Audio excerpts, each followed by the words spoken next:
శ్రీమాత్రే నమః. అందరికీ నమస్కారం. హిందూ టెంపుల్స్ గైడ్కి స్వాగతం. 2024వ సంవత్సరంలో దేవీ శరన్నవరాత్రులు అక్టోబర్ 3వ తేదీ నుంచి అక్టోబర్ 12వ తేదీ వరకు జరగనున్నాయి.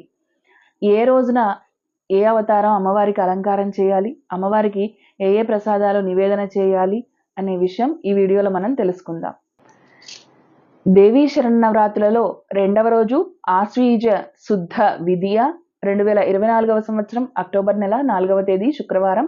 ఈరోజు అమ్మవారిని గాయత్రీదేవిగా అలంకరించి పూజించాలి. ఆరెంజ్ కలర్ చీరని అమ్మవారికి అలంకారం చేయాలి. రవ్వ కేసరి లేదా పులిహోరని అమ్మవారికి నివేదన చేయాలి. గాయత్రీదేవి అంటేనే సర్వమంత్రాలకి అధిష్టాన దేవత. మంత్రసిద్ధి కలుగుతుంది. అమ్మవారిని పూజించడం వల్ల విద్యాబుద్ధులు కలుగుతాయి. ఇది విశేషం.